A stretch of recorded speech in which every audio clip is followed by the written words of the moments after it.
નમસ્કાર, મંતવ્ય ન્યૂઝમાં આપનું સ્વાગત છે. હું છું કુંજ. નજર કરીશું રાષ્ટ્રીય ખબરો પર. વડાપ્રધાન નરેન્દ્ર મોદી આજે કુવૈતના પ્રવાસે રવાના થયા હતા. પીએમ મોદીની કુવૈતની આ મુલાકાત 2 દિવસીય 21-22 ડિસેમ્બરની છે.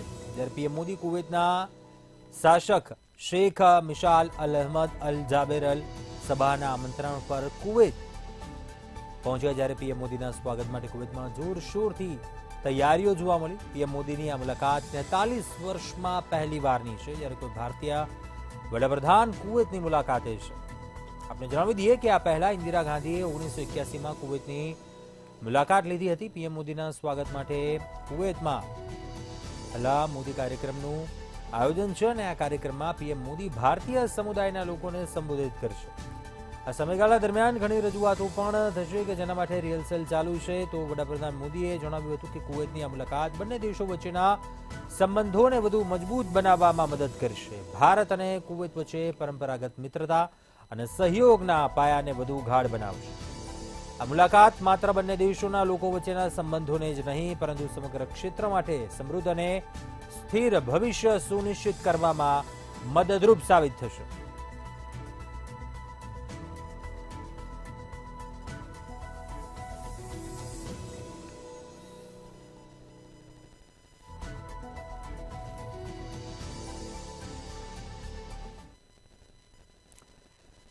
ડોક્ટર ભીમરાવ આંબેડકર પર ગૃહમંત્રી અમિત શાહે સંસદમાં આપેલા નિવેદનથી રાજકીય ગરમાવો ઉભો થયો છે. કોંગ્રેસ સહિતના વિરોધ પક્ષો ભાજપ પર સતત આકરા પ્રહારો કરી રહ્યા છે. ત્યારે બહુજન સમાજ પાર્ટીના વડા માયાવતીએ આ મામલે દેશવ્યાપી આંદોલન શરૂ કરવાની જાહેરાત કરી. તેમણે જણાવ્યું કે ડોક્ટર આંબેડકર દલિતો અને વંચિત વર્ગો માટે પૂજનીય છે. અમિત શાહના નિવેદનને કારણે દેશભરમાં લોકોની ભાવનાઓને ઠેસ પહોંચી છે. બીએસપીએ ગૃહમંત્રીને તેમના ટિપ્પણી પાછા ખેંચવાની માંગ કરી છે.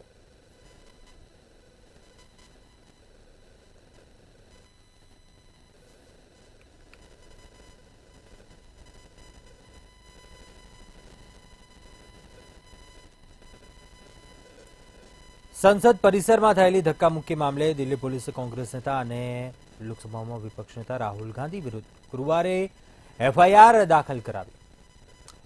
અનુરાગ ઠાકુર, બંસુરી સ્પુરાજ અને સાંસદ હેમાંગ જોશી સહિત ભાજપના નેતાઓએ ઘટના બાદ સંસદ માર્ગ પોલીસ સ્ટેશનમાં ફરિયાદ દાખલ કરી. જોકે હવે ફરિયાદ બાદ આ કેસ ક્રાઇમ બ્રાન્ચને સોંપવાનો નિર્ણય લેવામાં આવ્યો છે. જોકે ફરિયાદ થયા બાદ હવે ક્રાઇમ બ્રાન્ચ તપાસ કરશે. મુશ્કેલી કોની વધશે તે જોઈશું. આ ખાસ અહેવાલ.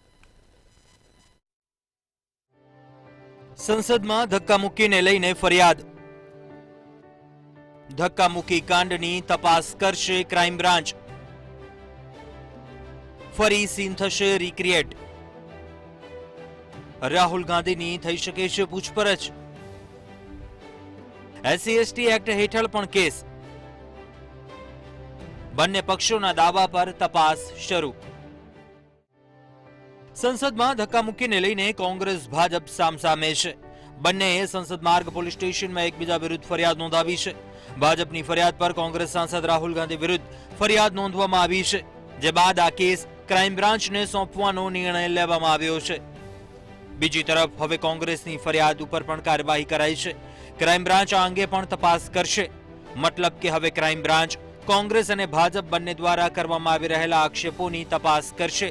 તમને જણાવી દઈએ કે કોંગ્રેસે પોતાની ફરિયાદમાં ભાજપના સાંસદો પર મલ્લિકાર્જુન ખડગે અને સાંસદ રાહુલ ગાંધી પર દબાણ કરવાનો આરોપ લગાવ્યો હતો.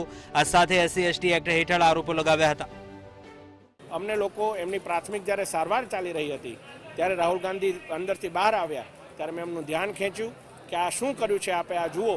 કે રાહુલ ગાંધીજીએ અહંકારપૂર્વક એવું કહ્યું કે મેં કશું નથી કર્યું, આપણે મને ધક્કો માર્યો છે. એ વ્યક્તિ વ્હીલચેર પર બેઠા બેઠા એ એમને કઈ રીતે ધક્કો મારી શકે એ પણ પ્રશ્ન હતો. અને આ બાબતથી આહત થઈ અને અમે લોકોએ નક્કી કર્યું કે અમે લોકો આ બાબતે પોલીસને ફરિયાદ દર્જ કરાવીશું. અને અમારા વરિષ્ઠ નેતાગણના માર્ગદર્શન અનુસાર માન્ય અનુરાગ ઠાકુરજી, બેન અમારા બાસુરી સ્વરાજ, એમની સાથે મળી અને મેં પાર્લામેન્ટ સ્ટ્રીટમાં ફરિયાદ નોંધાવી હતી. અને ફરિયાદની અંદર જે તપાસ થઈ એના આધારે પોલીસે કાલે મોડી રાત સુધીમાં FIR પણ દાખલ કરી દીધી છે. એવું કહેવામાં આવી રહ્યું છે કે ક્રાઇમ બ્રાન્ચ હવે સીન રિક્રિએટ કરશે અને દરેક પાસાઓની તપાસ કરશે. તમને જણાવી દઈએ કે સંસદ ભવનના મકર ગેટ પર ભાજપ કોંગ્રેસના સાંસદો સામસામે આવી ગયા હતા, જે બાદ ધક્કામુક્કીનો મામલો સામે આવ્યો. ભાજપે કહ્યું કે રાહુલ ગાંધીએ સાંસદો સાથે ઝપાઝપી કરી, જેને કારણે તેમને ઈજા થઈ, જ્યારે કોંગ્રેસે કહ્યું કે બીજેપી સાંસદોએ પાર્ટી અધ્યક્ષ મલ્લિકાર્જુન ખડગે અને રાહુલ ગાંધીને અપશબ્દો બોલ્યા. જો કે હજી સુધી આ અંગેનો કોઈ વિડીયો કે પુરાવા સામે આવ્યા નથી. માનવામાં આવી રહ્યું છે કે ક્રાઇમ બ્રાન્ચ ટૂંક સમયમાં આ કેસના સંબંધમાં કોંગ્રેસ સાંસદ રાહુલ ગાંધીની પૂછપરછ કરશે. આ ઉપરાંત ધક્કામુક્કીમાં ઘાયલ થયેલા ભાજપના સાંસદ પ્રતાપ સારંગી અને મુકેશ રાજપૂતના નિવેદન પણ નોંધવામાં આવશે. પ્રતાપ સારંગીને માથામાં ઈજા પહોંચી હતી. નોંધનીય છે કે ભાજપની ફરિયાદ પર રાહુલ ગાંધી વિરુદ્ધ અલગ અલગ કલમો હેઠળ કેસ નોંધવામાં આવ્યો છે, જેમાં 3 મહિનાથી લઈને 7 વર્ષ સુધીની સજાની જોગવાઈ છે. કલમ 109 હત્યાનો પ્રયાસ, કલમ 115 સ્વેચ્છાથી ઈજા પહોંચાડવી, કલમ 117 સ્વેચ્છાએથી ગંભીર ઈજા પહોંચાડવી, કલમ 121 સરકારી કર્મચારીઓને તેના કર્તવ્યથી વિચલિત કરવા માટે ઈજા પહોંચાડવી, કલમ 351 ક્રિમિનલ ધમકી, કલમ 125 બીજાની સુરક્ષા ખતરામાં પાડવી. જો કે કોંગ્રેસે પત્રકાર પરિષદ યોજીને તમામ આરોપોને પાયા વિહોણા ગણાવ્યા હતા અને કહ્યું હતું કે અદાણી અને આંબેડકર મુદ્દા પરથી ધ્યાન હટાવવા માટે આ બધું કરવામાં આવી રહ્યું છે. બ્યુરો રિપોર્ટ, મંતવ્ય ન્યૂઝ. કેન્દ્રીય ગૃહમંત્રી અમિત શાહે ત્રિપુરાની રાજધાની અગરતલામાં નોર્થ ઇસ્ટર્ન કાઉન્સિલ NEC 72માં પૂર્ણ સત્રની અધ્યક્ષતા કરી હતી અને આ સત્રમાં 8 રાજ્યોના રાજ્યપાલો, કેન્દ્રીય મંત્રીઓ અને મુખ્યમંત્રીઓએ ભાગ લીધો હતો. સત્રનું આયોજન પ્રજ્ઞા ભવનમાં કરવામાં આવ્યું હતું. આ સમયે 8 રાજ્યોના રાજ્યપાલ, કેન્દ્રીય મંત્રી, મુખ્યમંત્રી અને વરિષ્ઠ અધિકારીઓ પણ ઉપસ્થિત રહ્યા હતા. ગૃહમંત્રી અમિત શાહ NEC બેઠક ઉપરાંત નાણાકીય પ્રાથમિકતા, ક્ષેત્ર ઋણ, ડિજિટલ સમાવેશ અને ઋણ વિતરણની સમીક્ષા માટે બેન્કરો સાથે એક મહત્વપૂર્ણ બેઠક યોજી હતી. ત્યારે ગૃહમંત્રીનો પ્રવાસ બ્રુરિયાંગ બસ્તી શિવિર સુધી પણ લંબાશે, જ્યાં તેઓ રૂહાપુરા શિબિરની મુલાકાત લેશે. મહત્વનું છે કે આ પ્રવાસ 2018માં થયેલા ઐતિહાસિક ગૃહ સમાધાન પછીનો પહેલો પ્રવાસ છે, જ્યાં અમિત શાહ સમાધાનના જમીની પ્રભાવના આકલન કરવા માટે શિબિરનું નિરીક્ષણ કરશે. તો આ સાથે જ અમિત શાહ રવિવારે ત્રિપુરાના ધલાઈ જિલ્લાના મસુરાઈપુરામાં એક સાર્વજનિક સભાને સંબોધિત કરશે, જે બાદ તેઓ રાષ્ટ્રીય સહકારી સંમેલનને સંબોધિત કરશે.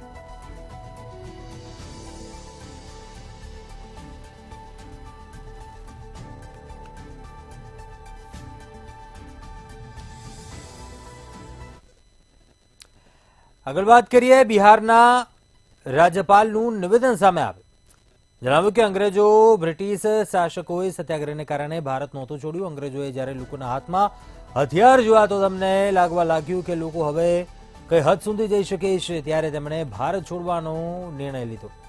બિહારના રાજ્યપાલે અંગ્રેજોને ભારત છોડવા અંગે આ નિવેદન આપ્યું. રાજ્યપાલ રાજેન્દ્ર આર્લેકરે ગોવામાં કહ્યું કે બ્રિટિશ શાસકોએ સત્યાગ્રહને કારણે ભારત નહોતું છોડ્યું. અંગ્રેજોએ જ્યારે હાથમાં હથિયાર જોયા તો તેમને લાગ્યું કે લોકો હવે કોઈ પણ હદ સુધી જઈ શકે છે.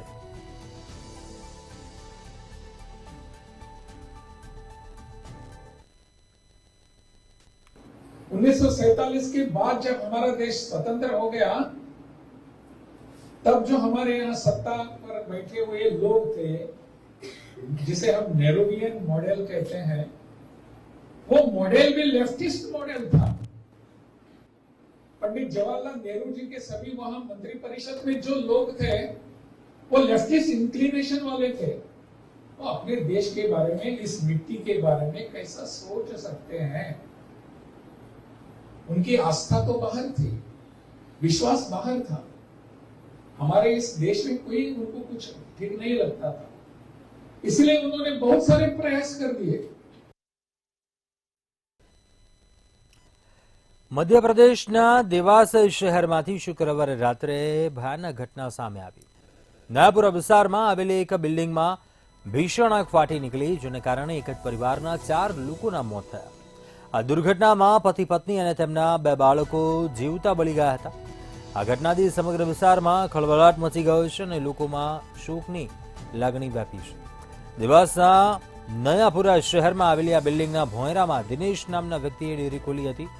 મળતી માહિતી પ્રમાણે રાત્રિએ અચાનક ડેરીમાં આગ ફાટી નીકળી હતી, જેને કારણે બિલ્ડિંગનો ઉપરનો માળ પણ આગની ઝપેટમાં આવી ગયો હતો. જ્યાં રહેતા દિનેશ, તેમની પત્ની ગાયત્રી અને તેમના 2 બાળકો જે આગમાં ફસાઈ ગયા હતા. આ આગ એટલી ભીષણ હતી કે સમગ્ર પરિવાર આગની જ્વાળાઓથી બચી શક્યો ન હતો.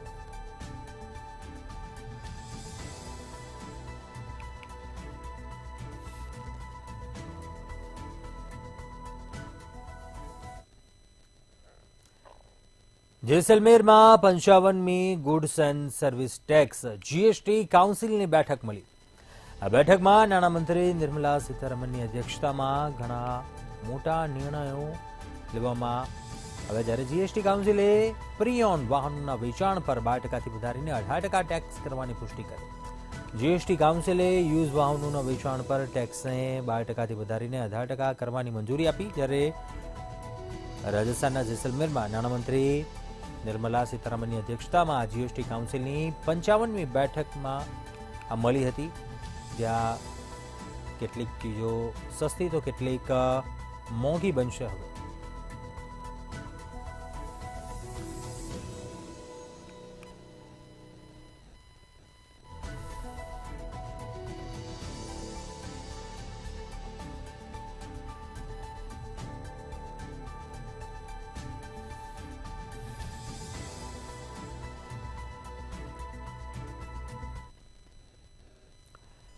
કેરળમાં હજારો ભક્તો પથાનમથિટ્ટા જિલ્લાના સબરીમાલા મંદિરમાં ભગવાન અયપ્પાની પ્રાર્થના કરવા માટે ઉમટી પડ્યા હતા. સબરીમાલા મંદિરમાં હજારો ભક્તોએ ભગવાન અયપ્પાની પૂજા કરી હતી. મંદિરે 15 નવેમ્બરના રોજ વાર્ષિક મંડલા મકરવિલાક્કુ ઉત્સવની શરૂઆત માટે તેના દરવાજા ખોલ્યા. યુએઈ પોલીસના જણાવ્યા પ્રમાણે 2 બાળકો સહિત 45 લોકોને લઈને બસ સબરીમાલા મંદિરના દર્શન કરીને મૈસૂરના હુનસુર પરત ફરી રહી હતી. ત્યારે સવારે 6 વાગે અકસ્માત થયો હતો.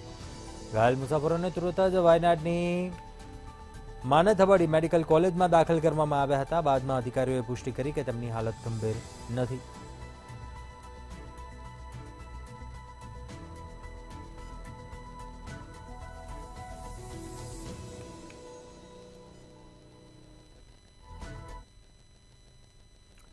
મહાકુંભ મેળો 2025ની તૈયારીઓ જોરશોરથી શરૂ થઈ ચૂકી છે. ત્યારે આ વખતના કુંભ મેળામાં ખાસ પ્રકારનું આયોજન કરવામાં આવ્યું છે. આ કુંભ મેળામાં લાખોની જનમેદની ઉમટતી હોય છે. ત્યારે કોઈ અનિચ્છનીય ઘટના ન બને તે માટે સુરક્ષા અને તકેદારીને પગલે અત્યાધુનિક ટેકનોલોજીનો ઉપયોગ કરવામાં આવી રહ્યો છે. ત્યારે મહાકુંભ 2025માં આગ જેવી પરિસ્થિતિને કાબૂમાં લેવા માટે ફાયર વિભાગ દ્વારા પ્રથમ વખત 4 એટીવી ફાયર રોબોટ અને અન્ય આધુનિક સાધનોનો પણ ઉપયોગ કરવામાં આવી રહ્યો છે, જે આગ લાગવા જેવી ઘટનાઓ બનતા આગ બુઝાવવામાં મદદ કરશે. ત્યારે અધિકારીઓ દ્વારા તેનું ટેસ્ટિંગ કરવામાં આવ્યું હતું. મહાકુંભ મેળાના ચીફ ફાયર ઓફિસર પ્રમોદ શર્માએ જણાવ્યું કે આવનારા શ્રદ્ધાળુઓને કોઈ સમસ્યાનો સામનો ન કરવો પડે અને તેઓ સુરક્ષિત અનુભવે તે માટે 4 તમામ ભૂપ્રદેશો અમારા વાહન છે. ફાયર બ્રિગેડ દ્વારા ભારતમાં પ્રથમ વખત ઉપયોગ કરવામાં આવી રહ્યો છે. તે રેતી અથવા કાદવવાળા વિસ્તારોમાં સરળતાથી જઈ શકે છે. અમારા દ્વારા પ્રથમ વખત એક રોબોટ પણ તૈનાત કરવામાં આવ્યો છે, જ્યાં અમારા સૈનિકોને નુકસાન થવાની સંભાવના હોય તેવા વિસ્તારોમાં આગ બુઝાવવામાં આવશે.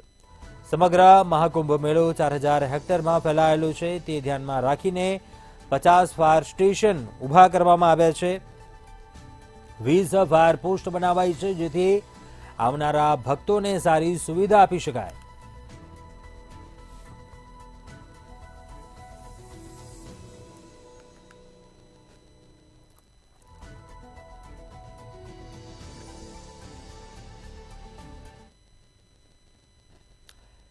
શીખ અલગતાવાદી અને ખાલિસ્તાની આતંકવાદી ગુરપંતવંતસિંહ પન્નુ દ્વારા યુએસમાં ભારતીય રાજદૂત વિનય મોહન ક્વાત્રાને આપવામાં આવેલી ધમકીઓ પર વિદેશ મંત્રાલયના પ્રવક્તા રણધીર જયસ્વાલનું નિવેદન સામે આવ્યું. કહ્યું કે અમે આ ધમકીઓને ખૂબ જ ગંભીરતાથી લઈએ છીએ અને અમે તેને અમેરિકી સરકાર સમક્ષ ઉઠાવી છે.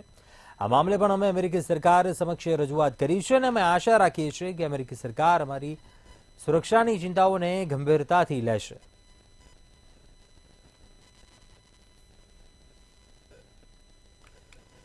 Yes, as and when such threats are issued, we take them very seriously and we raise it with the US government. In this particular case also, we've raised it with the US government, and it is our expectation that the United States government will take our security concerns seriously.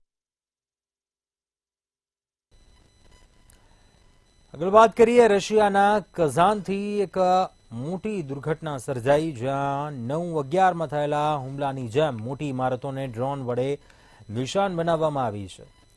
દૂરથી એક વિમાન આવીને તે મોટી ઇમારતમાં ઘૂસી જતા ભયંકર વિસ્ફોટ થયો હતો, જેનો એક વિડીયો પણ સોશિયલ મીડિયા પર વાયરલ થયો છે. મળતી માહિતી પ્રમાણે રશિયાની રાજધાની મોસ્કોથી લગભગ 720 કિલોમીટર દૂર કઝાનમાં આ ઘટના બની હતી. આ હુમલો યુક્રેન દ્વારા જ કરવામાં આવ્યો હોવાના અહેવાલ વહેતા થયા છે, ત્યારે આ હુમલામાં લગભગ 3 જેટલી ઇમારતોને નિશાન બનાવાઈ હતી. ઉલ્લેખનીય છે કે કઝાન રશિયાનું 8મું સૌથી વધુ વસ્તી ધરાવતું શહેર છે, ત્યારે લગભગ 8 ડ્રોન દ્વારા હુમલો કરવામાં આવ્યો હતો અને ગીચ વસ્તી ધરાવતા વિસ્તારોને નિશાન બનાવવામાં આવ્યું હતું. એવી પણ એક આશંકા સેવાઈ રહી છે કે આ હુમલા બાદ રશિયા યુક્રેન સામે આક્રમક કાર્યવાહી કરી શકે છે, જેને લીધે યુદ્ધમાં ભયંકર અથડામણ જોવા મળી શકે છે. તો બીજી તરફ યુક્રેન વિરુદ્ધની લડાઈ માટે રશિયા મોકલવામાં આવેલા ઉત્તર કોરિયાના સૈનિકોએ યુક્રેનના ડ્રોનને પકડી પાડવા વધુ ચોકસાઈ વર્તવાનું શરૂ કરી દીધું છે. ત્યારે યુક્રેનના સૈન્યએ એક મોટો દાવો કર્યો છે કે ઉત્તર કોરિયાના સૈન્યને અમારી સામેના યુદ્ધમાં મોટું નુકસાન થયું છે.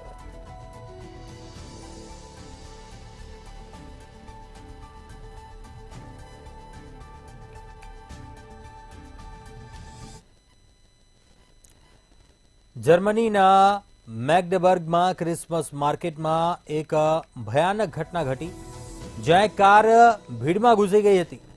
આ દુર્ઘટનામાં 2 લોકોના મોત નિપજ્યા હતા, જેમાં એક બાળકનો પણ સમાવેશ થાય છે. આ ઉપરાંત 60થી વધુ લોકો ગંભીર રીતે ઘાયલ થયા હતા. અધિકારીઓને આશંકા છે કે આ જાણી જોઈને કરવામાં આવેલો હુમલો હોઈ શકે છે. જોકે ઘટના બાદ પોલીસે કાર ચલાવનાર 50 વર્ષીય સાઉદી અરેબિયન તબીબની ધરપકડ કરી. સાઉદી અરેબિયાના વિદેશ મંત્રાલયે આ ઘટના પર દુઃખ વ્યક્ત કર્યું છે અને આ દુર્ઘટનાની નિંદા કરી છે. ક્રિસમસની ખરીદી માટે લોકો મોટી સંખ્યામાં જર્મનીના માર્કેટમાં આવ્યા હતા અને ત્યાં એકાએક જ કાર ધસમસથી આવે છે અને અનેક લોકોને અડફેટે લે છે. જોકે કાર ચલાવનાર જે સાઉદી અરેબિયન તબીબ હોવાનું જાણવા મળ્યું હતું, તેની ધરપકડ કરવામાં આવી છે. જે ઘટનાના સીસીટીવી ફૂટેજ પણ સામે આવી જાય છે. હૃદય કંપી જાય તે પ્રકારના દ્રશ્યો જોવા મળ્યા હતા.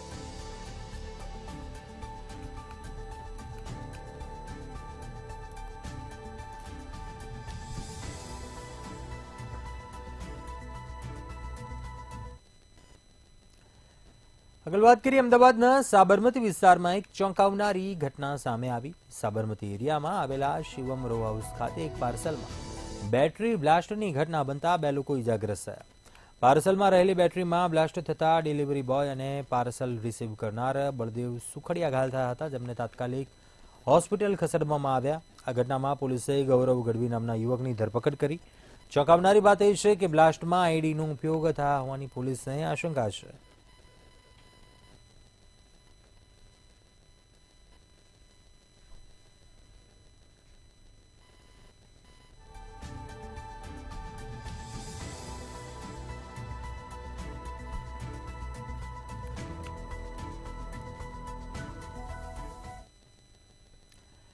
આણંદના ખંભા તાલુકાના કલમસર ગામમાં રોહન ડાઇઝ નામની કંપની પાણીમાં કેમિકલ છોડી રહી હતી અને આ મોતની ફેક્ટરીના મામલે મંતવ્ય ન્યૂઝે અહેવાલ પ્રસારિત કર્યો. મંતવ્ય ન્યૂઝના અહેવાલ બાદ ગાંધીનગરથી જીપીસીબી વિજિલન્સ ટીમે રોહન ડાઇઝ કંપની પર તપાસ હાથ ધરી. તપાસ બાદ જીપીસીબી વિજિલન્સ ટીમે પાણીના સેમ્પલ લીધા. આ સેમ્પલમાં પાણી પ્રદૂષણની માત્રા વધારે જોવા મળી. આ સાથે જ ગ્રામજનો દ્વારા રોહન ડાઇઝ કંપની સીલ કરવામાં આવે તેવો વિરોધ કરવામાં આવ્યો હતો.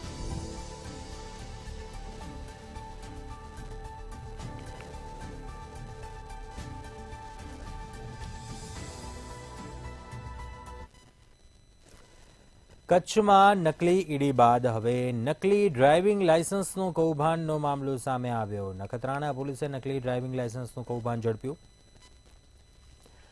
પોલીસે નકલી 10 ડ્રાઇવિંગ લાયસન્સ સાથે એક શખ્સને ઝડપ્યો. કોટડા જડુદરના ભરત મેરિયા નામના શખ્સની પોલીસે અટકાયત કરી. દુકાનમાં નકલી ડ્રાઇવિંગ લાયસન્સ બનાવીને લોકોને વેચાણ કરતો હતો, ત્યારે પોલીસે લેપટોપ, કોરા કાર્ડ, પારદર્શક કવર સહિતનો મુદ્દામાલ કબજે કર્યો અને વધુ કાર્યવાહી હાથ ધરી છે.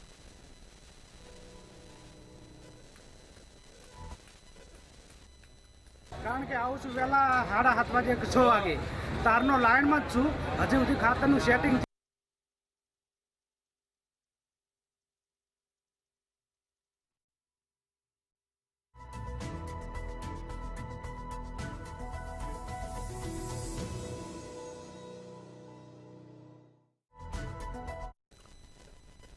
બનાસકાંઠાના કાંકરેજના વેપારી મથક થરામાં ખાતરની ઘટ વર્તાઈ છે. જોકે યુરિયા ખાતરનો પર્યાપ્ત જથ્થો ન મળતા ખેડૂતોએ વહેલી સવારથી લઈ સાંજ સુધી લાઈનો લગાવી રહ્યા છે. ત્યારે સતત 4 દિવસથી ખેડૂતોને ખાતર માટે ધર્મધક્કા ખાવાનો વારો આવ્યો છે.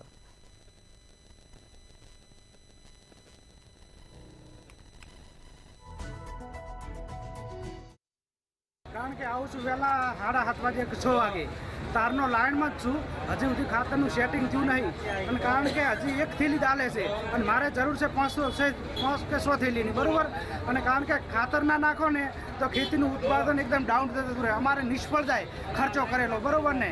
પછી કારણ કે એરંડાનો પાકો એમાં એકાદ વાર પાણી વાળા ખાતર ના નાખો તો ચાલે, બરોબર. પણ ઘઉંનો પાક છે, પછી મકાઈ છે ભેંસો માટે, એમાં તો ફરજિયાત 3-4 પાણીનું પિયત કહેવાય.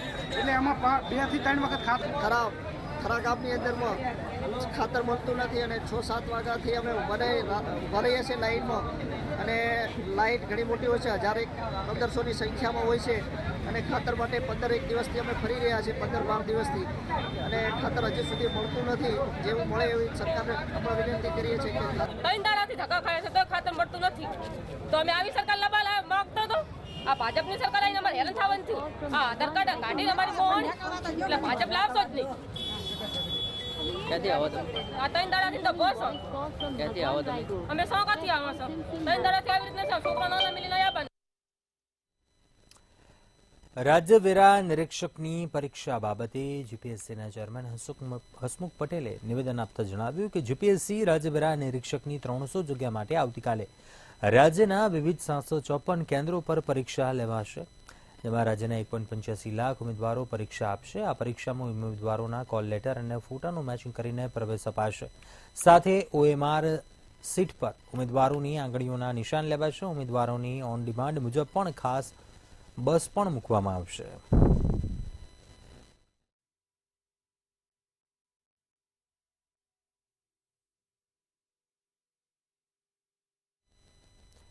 નવસારીમાં એસઓજી પોલીસે ગેરકાયદેસર લઈ જવાતો ખેરના લાકડાનો જથ્થો ઝડપી પાડ્યો. ખેર ગામના ગોળથલ ઢોલુંબર માર્ગ પરથી લાકડા ઝડપાયા. સાથે ₹94,125ની કિંમતના 3,765 કિલોગ્રામ લાકડાનો જથ્થો ઝડપી પાડવામાં આવ્યો છે.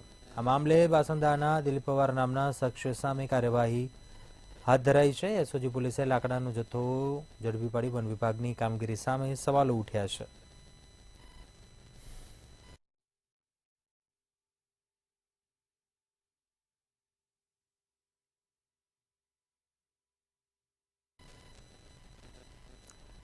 બનાસકાંઠાના પાલનપુરમાં કાનૂની સલાહ લેવા ગયેલી યુવતી સાથે દુષ્કર્મ આચરવામાં આવ્યું. બ્યુટી પાર્લર સાથે સંકળાયેલી યુવતી સાથે આ ઘટના બની.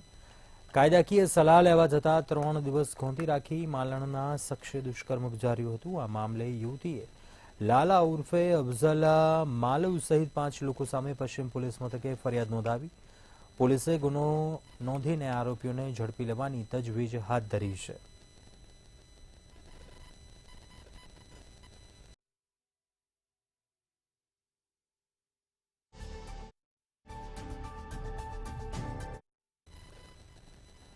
અત્યારે હાલ બુલેટિનમાં બસ આટલું. વધુ સમાચારો માટે આપ જોતા રહો મંતવ્ય ન્યૂઝ. નમસ્કાર.